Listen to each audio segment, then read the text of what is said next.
What's going on, everybody? Tyler Pilgrim and Henry Higuita here from Scarves and Spikes.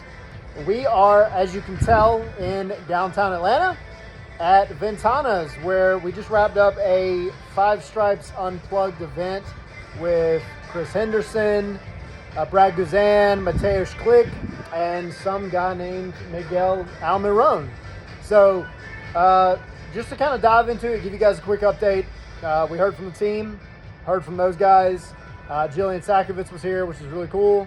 She made an appearance to come back and kind of host the event. But Henry, what stood out to you during this entire event? Well, one thing that really stood out to me, I gotta say, the welcome for Miguel Almiron, the reaction when he was announced as one of the guest speakers here today. The whole place went nuts. And look, we know what Miggy means to this city. We know what Miggy means to this club. And just to see his face, his smile when everyone kind of cheered his name, that was everything. Another thing is just the vibe. I feel like everyone here was super excited about not just the event.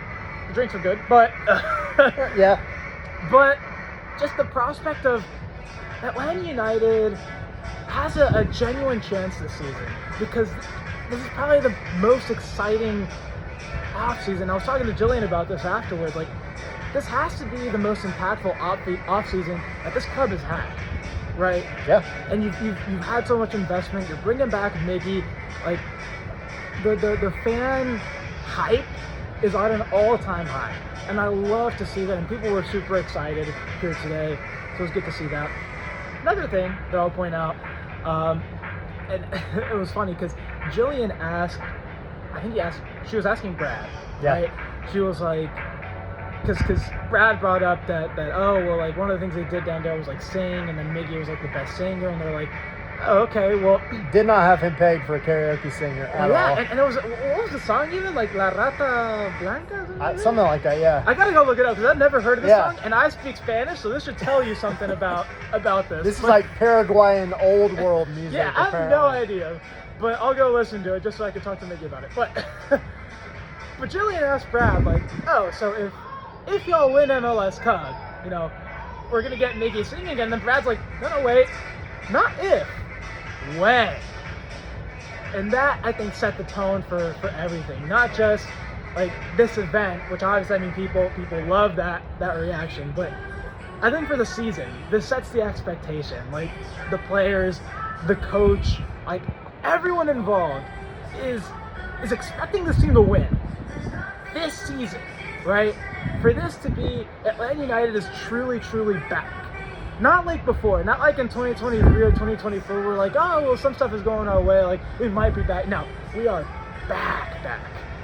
And so I'm excited to see this team play. We are Saba days away, 9 days away. See? Yeah, I like that. That's Very close to. I was gonna do the same thing Jillian did during the presentation on Point during the Mercedes-Benz Stadium, but I realized that we're not in. Yeah, it's in on range of it. that It's side. on the other side of the building. But no, I'm super excited to see the soccer, to see this whole team come together. We're gonna get our first look of most of the first team squad on Saturday in their last preseason game against Dallas. I'm gonna be there at the training ground. We might get some Latte Lath. We were told that he is available for that game, so we'll see how many minutes he gets. Got his visa. But I would definitely expect him now to be involved on, the home opener on the 22nd against Montreal. But yeah, going back to this event, I love that, and I love some of the answers in terms of, this club's their aspirations for this season. Like, they know what they're capable of. They know that the squad has quality. They know that they're set up to be a dominant team in this league. And I think having that morale going in is going to be super important. And once you have 70,000 fans packed into Mercedes-Benz Stadium, that's going to motivate the players even more.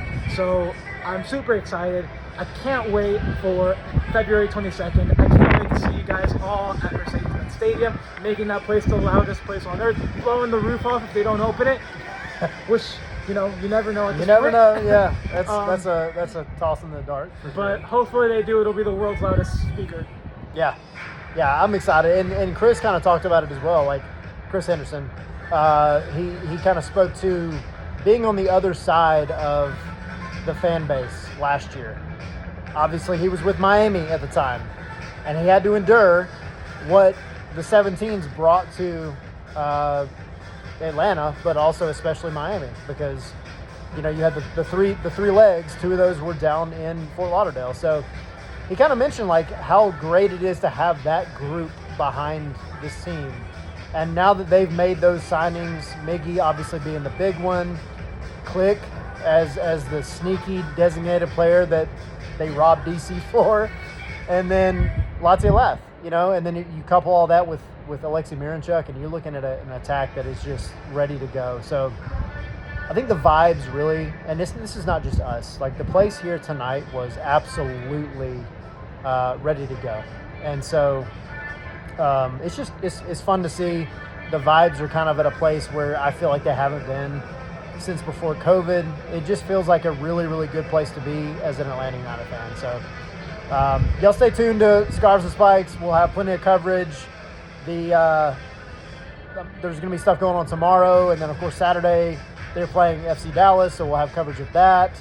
And then then we're a week away from being back in the bins. So y'all stay tuned, and we will catch y'all at the bins before the home opener. See y'all. See you guys.